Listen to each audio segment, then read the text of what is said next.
So I have questions for you today. You going to be ready to answer them? Yeah, Welcome back. Today you're joining Coach during his Friday workout while we answer some of your most frequently asked questions. Let's train, talk, and get into it. Now, you're not doing this seated, you're standing.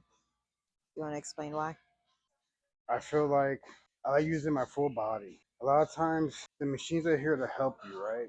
Yeah, it is cool. And now, if I sit down though, now I have more of a leverage to come here. Now I can do this all day because there's nothing here, and I'm a little too strong to just do 45 by itself. Second thing too, you get a deeper connection going all the way up to your traps, down to your back, your traps, and down to your middle waist, all the way down. For me, I like to get the full range of motion. I don't like doing the short pumps. And our goal now is to get fuller and thicker. So we have to make sure that muscle is fully engaged from the top to the bottom. And in doing so, you gotta pump as much blood in there as possible. But if your muscle isn't fully open, there's no way for you to fully pump that muscle.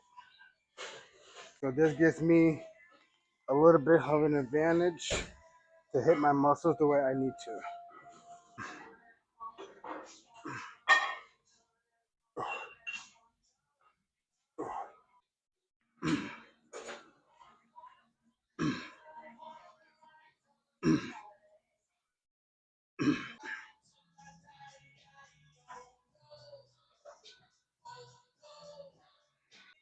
It's like you find your little divot, you know what I mean? Like almost like a dog that goes in circles and circles and circles and it feels good and he sits. That's what these reps were. Just feel fucking good.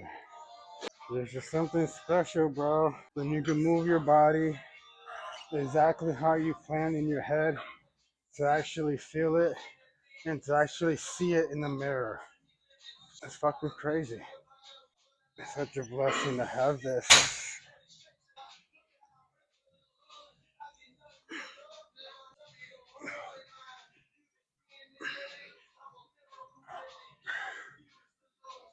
So in prep, I'm just not doing cardio. So it doesn't feel like prep. It feels like I'm just like having fun in the gym again.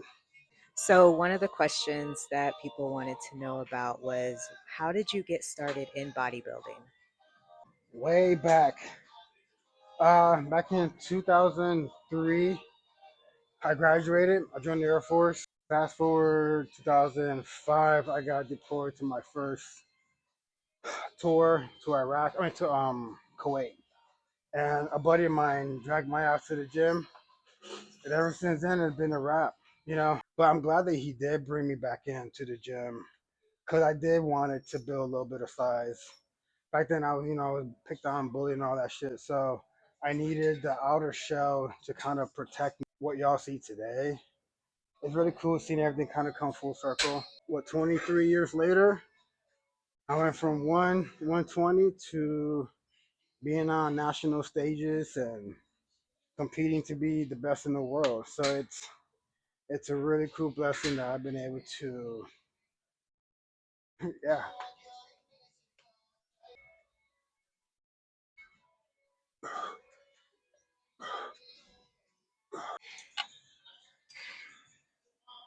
But what's some advice that you have for somebody that's brand new, just signed up for the gym, excited, maybe a little bit nervous? What advice do you have for them?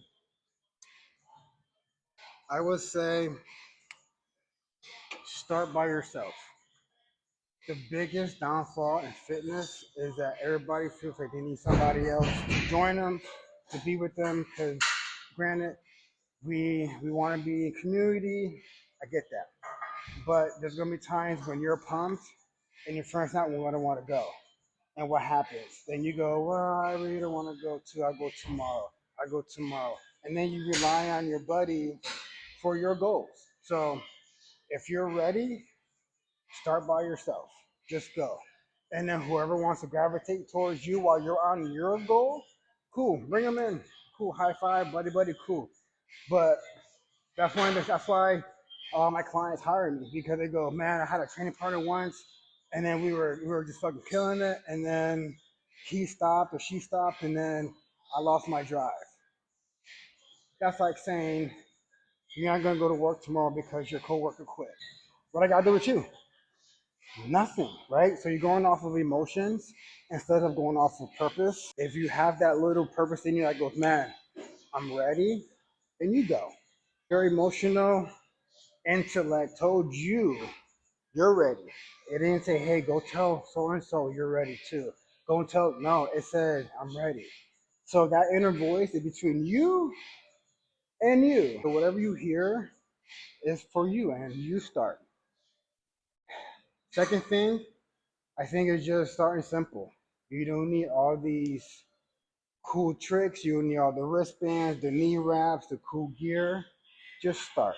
Start and be consistent for at least 2 weeks. Every day for 2 weeks. And then once you get into the habit, then you can kind of get tricked out. But if you get tricked out too soon, then you're relying on being tricked out as the high versus the purpose giving you the high. And I'm not saying look like a bum, but I see people, man, they buy $1,000 outfits to last 1 month with me, and it's to be the purpose. You're going off of the high. So whatever your goal is, get in the gym and just hit it. Don't worry about nobody else, because then you have to hire me at the end. And this one's a fun one for those that used to take your boot camp. Where was your favorite location in the last 20 years and why? I have to say my first one, of course, had to be Capitol Park, What year? 2000, 2011. Capitol Park. That's when I first launched on my Groupon.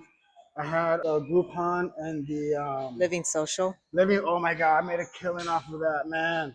Yeah, that was I my think we just aged ourselves with that one. yeah. I think we all did that when we first started. But yeah, those two. I think Capitol Park for sure. That was when I first launched. That was the first time where I remember this vividly. It was like it was snowing in Texas. About it was snowing. Now, if nobody's gonna show up, I had three people show up, right? Mind you not. I was like, cool. I'm gonna go over here, I'm gonna go line up.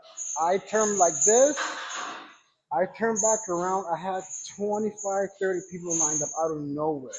And that's when I knew I fucking had something going on. I was like, if I can bring people out in the snow in Texas, I got that fire, you know what I mean? And then I just took off from there, man. My clients in Texas are hands down the best, bro. Like, if it wasn't for them, my business wouldn't be where it's at now. I still have clients now that I still train virtually. Texas will forever be my home, whether I'm there or not. I was there for 10 years, 9, 10 years. I won best trainer there. I ran multiple camps.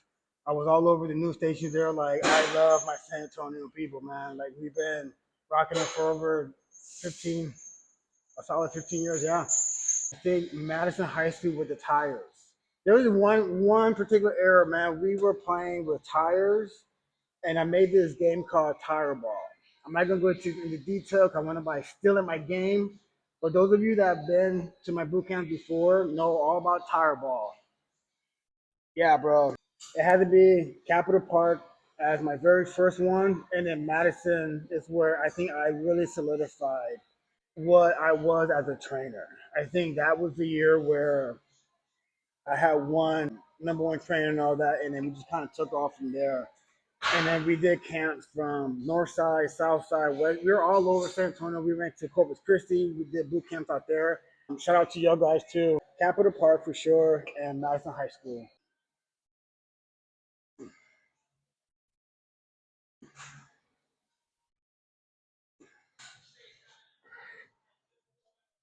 What's up?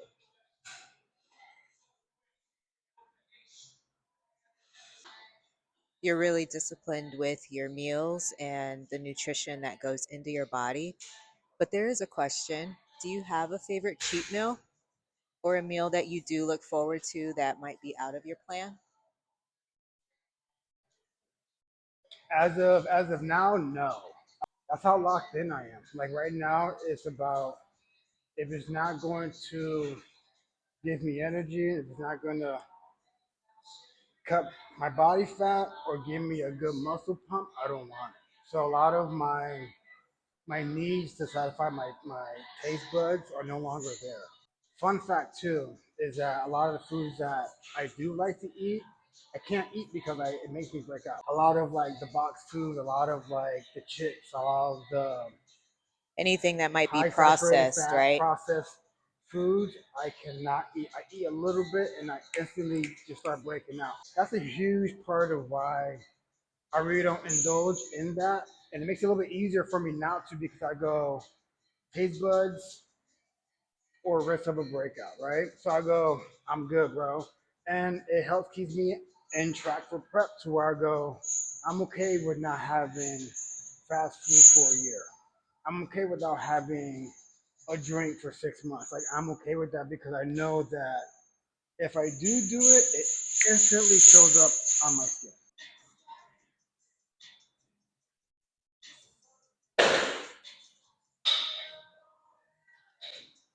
How do you stay on track during the weekends? What are weekends, brother? Yeah, bro.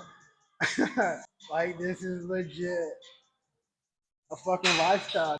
There are weekends, but I'm very much still on track.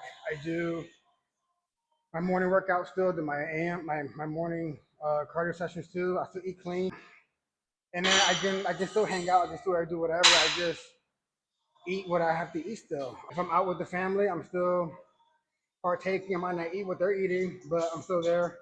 I'm still active. Now it's not like I'm like pity party sad because I can't eat that. I just don't have the craving for that, but I want to be there, so I am enjoying time with them.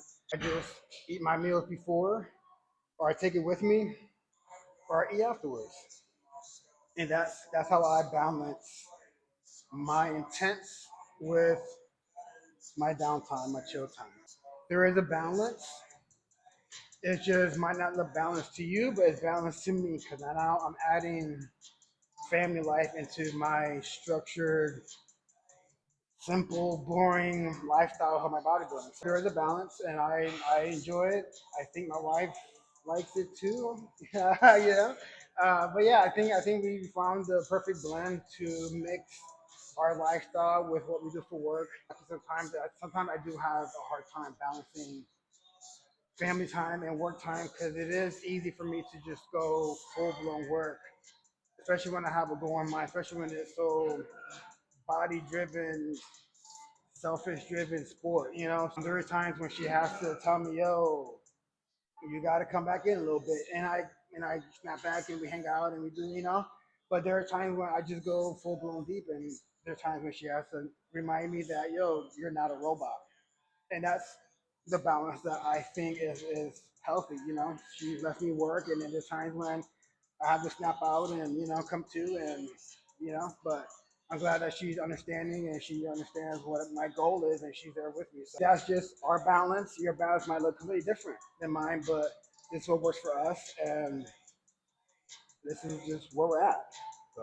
Popping bottles, talking about we made it.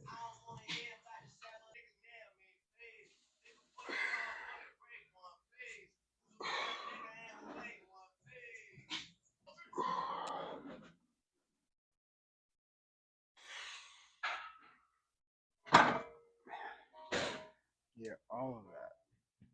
That's wild.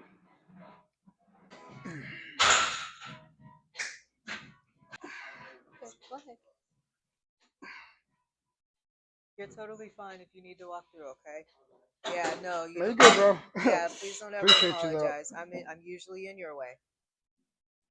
But if you go from your normal 10 to 15 normal burn to 15 to 20, it's gonna legitimately feel like you did a whole nother set. It's gonna feel like you went from the top part into your inner second, third level of your muscle. It just feels like you have. It's almost like your muscle goes from a pump into a rubber band to where you can just feel everything just like if you're not in the gym you probably don't know. But it's more of like a you feel real like you can just feel your muscle engorge because you're going deeper. And it's more of a mental push to where you go, bet I know what this pain feels like, but in order for you to grow to hit what I'm hitting, you have to go from your 8 to 10, 15 reps to 15, 20 reps. Don't go heavier, keep the same weight, add more reps. Reps is what gives you the time under tension a lot faster than somebody doing 8 reps for a short amount of time.